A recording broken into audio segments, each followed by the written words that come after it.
तुम्हारी माँ को गोद। तुम्हें तो मेरे माता पिता की सेवा के लिए लाया गया है। उससे ज़्यादा तुम्हारा मेरा कोई रिश्ता नहीं। सुदेश के ये शब्द अभी भी मालिनी के कानों में गूंज रहे थे। ऐसे लग रहा था कि ये शब्द उसके खिलाफ साजिश कर रहे हो, बार बार उसके दिमाग में घूम घूम कर उसे हथौड़ा मार रहे हो। सिर दर्द से फटा जा रहा था और आंखें रो रो कर लाल हो चुकी थी, पर उसकी पड़ी किसी की वो नहीं थी। सब अपने अपने काम में व्यस्त थे। जेठ जेठानी, ननंद नंदोई सब अपने अपने घर जाने की तैयारी कर रहे थे। पति अमित अभी थोड़ी देर पहले ही यहाँ से रवाना हुए हैं। इतने में ननंद सुनीता कमरे में आई और उससे बोली, भाभी कब तक ये आंसू बहाती रहोगी? भाई तो सीधा सीधा जवाब दे गया कि वो तो तुम्हें माँ बाप की सेवा के लिए लाया है, तो आप अपना फ़र्ज़ निभाओ। जब तक माँ पापा हैं तब तक ही तुम यहाँ पर हो, उसके बाद तो भैया तुम्हें अपने साथ ही ले जाएंगे। इतने में जेठानी मेघा भी कमरे में आ गई और आते ही बोली, अरे हम लोग जा रहे हैं, कम से कम मुस्कुराते हुए चेहरे से विदा कर दो। क्यों बेवजह की मनहूसियत फैला रही हो? पति बाहर कमाने ही तो गया है, वापस लौट कर भी आ जाएगा, और कमाएगा नहीं तो तुम लोगों को खिलाएगा क्या, जो बेवजह का तमाशा कर रही हो?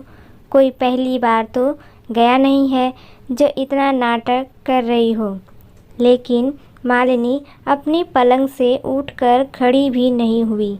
सबको लग रहा था जैसे उसे कुछ पता ही ना हो। तब तक सासू माँ कमला जी भी कमरे में आ गई। आते ही गुस्से में बोली, अरे ये क्या रोनी सूरत बना रखी है? अब पति कमाने भी नहीं जाएगा क्या? चुपचाप से उठ और इन दोनों को भी खुशी खुशी रवाना कर। आखिर मालिनी नहीं उठी तो ये देखकर तीनों तमतमाती हुई खुद ही बाहर आ गई। ननंद और जेठानी तो अपना अपना सामान उठाकर अपने अपने पतियों की गाड़ी में जाकर बैठ गई। थोड़ी देर बाद दोनों कारों के वहां से रवाना होने की आवाज़ आई। इधर कमला जी भी दरवाज़ा बंद कर कमरे में आई और मालिनी को डांटने लगी, ये क्या नाटक लगा रखा है बहू? घर में बच्चे आए थे, तुमने उनसे ठीक से बात तक नहीं की और अजीब जिद लगाकर बैठी हुई हो कि पति के साथ जाना है। अरे पूरी ज़िंदगी उसी के साथ तो रहना है तुझे। कुछ दिन हमारी सेवा कर लेगी तो कुछ बिगड़ नहीं जाएगा तेरा। अब चुपचाप उठ और रसोई की सफाई कर दे, पूरी रसोई बिखरी पड़ी है।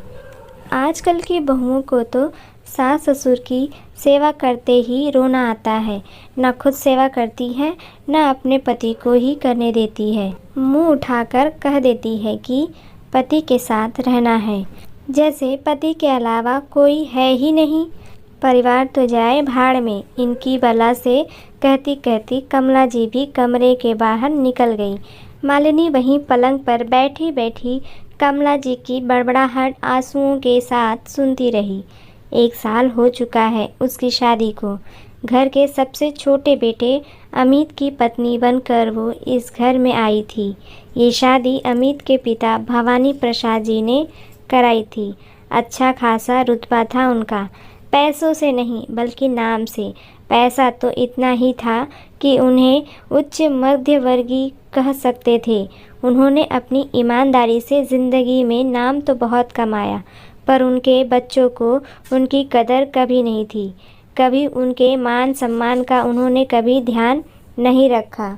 बच्चे तो ऐसे थे ही, बड़ी बहू मेघा भी ऐसी ही थी, पर वो तो अपने पति के साथ दूसरे शहर में रहती थी। ऊपर से पत्नी कमला जी किसी की कोई इज्जत नहीं करती थी, जो मुंह में आता वही बोल देती।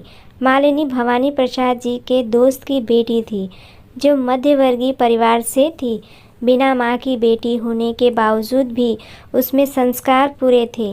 परिवार को परिवार समझकर चलती थी और उसकी यही आदत भवानी प्रसाद जी को बहुत पसंद आ गई। हालांकि मालिनी को इस घर में कोई भी बहू बनाकर लाना नहीं चाहता था, पर भवानी प्रसाद जी के सामने कोई कुछ बोल नहीं पाया और मालिनी इस घर की बहू बन आ गई। लेकिन अब भवानी प्रसाद जी के बिस्तर पकड़ने के बाद मालिनी की कोई इज्जत भी नहीं रही।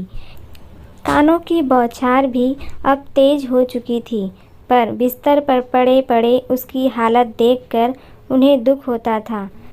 इधर अपने कमरे में पड़े पड़े भवानी प्रसाद जी भी आंसू बहा रहे थे, लेकिन क्या ही कर सकते थे।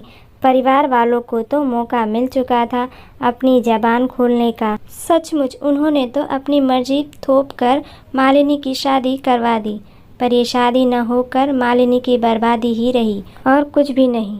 क्योंकि नौकरी तो अमित इस शहर में भी कर सकता था, पर उसने जानबूझकर ट्रांसफ़र लिया। अमित वहाँ किसी और लड़की के साथ लिविंग रिलेशनशिप में रह रहा था। उसका नाम नेहा था और बहुत जल्द ही उसे शादी करना चाहता था, और इसी सिलसिले में वो इस बार यहाँ आया था। भवानी प्रसाद जी से तो मिलने का सिर्फ बहाना था, इसीलिए पूरा परिवार एक साथ यहाँ इकट्ठा हुआ था। पर जो भी बात हुई बंद कमरे में हुई, भवानी प्रसाद जी के सामने ही हुई। कितनी अजीब विडंबना थी। फैसला भी उन्हीं के सामने हुआ कि जब भवानी प्रसाद जी की मृत्यु हो जाएगी उसके बाद ही ये शादी होगी, नहीं तो दुनिया को बोलने का मौका मिल जाएगा। और उससे भी बड़ा कारण था कि अभी तो फ्री की नर्स मिली हुई थी। अगर मालिनी चली जाती तो ये सेवा कौन करता। इसीलिए भवानी प्रसाद जी ने मालिनी को अमित के साथ जाने के लिए कहा। हालांकि उन्होंने इसका कारण नहीं बताया, नहीं तो मालिनी को दुख होता। लेकिन मालिनी तो ये बात सुन चुकी थी। जब वो लोग कमरे में बात कर रहे थे और मालिनी चाय पकड़ाने के लिए कमरे में आ रही थी, तब उसे ये बातें सुनाई दी थी। सुनकर उसे रोना तो बहुत आ रहा था, पर उसने अपने आंसुओं को रोककर वो कमरे में आई थी। जानती थी कि अमित तो अपनाएगा नहीं, पर बस भवानी प्रसाद जी के कारण मालिनी ने अमित के साथ जाने की ज़िद की थी।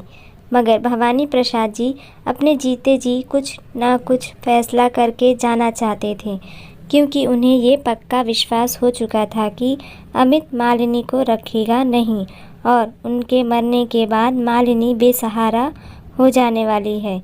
क्योंकि उसके पिता की मृत्यु तो उसकी शादी के कुछ महीनों बाद ही हो चुकी थी। इसीलिए 2 दिन बाद ही उन्होंने मालिनी को कहकर अपने किसी दोस्त को फ़ोन किया और उन्हें घर बुला लिया। लेकिन घर में किसी को भी नहीं पता था कि उन्होंने अपने दोस्त को बुलाया क्यों है। यहाँ तक कि मालिनी को भी नहीं पता था। हालांकि उन्होंने मालिनी से ये ज़रूर कहा था कि अपना हक बिल्कुल मत छोड़ना। तब मालिनी को कुछ भी समझ नहीं आया था। 1 महीने बाद भवानी प्रसाद जी इस दुनिया से कुछ कर गए। तब सारे परिवार के लोग वापस एकत्रित हुए। इस बार अमित के साथ नेहा भी आई थी। हालांकि रिश्तेदारों में उसने अपने दोस्त बताकर ही उसकी पहचान कराई थी। जब सारा क्रिया का कार्य हो गया तो पूरा परिवार कमरे में एकत्रित था। उस समय मालिनी रसोई में काम कर रही थी। तब कमला जी ने मालिनी को बुलाया। जब मालिनी रसोई से निकलकर बाहर आई तो अमित ने कुछ पेपर्स उसके सामने रखते हुए कहा, देखो मालिनी, मैं तुम्हें पहले भी कह चुका हूँ कि तुम्हें इस घर में सिर्फ़ और सिर्फ मेरे माता पिता की सेवा के लिए लाया गया है।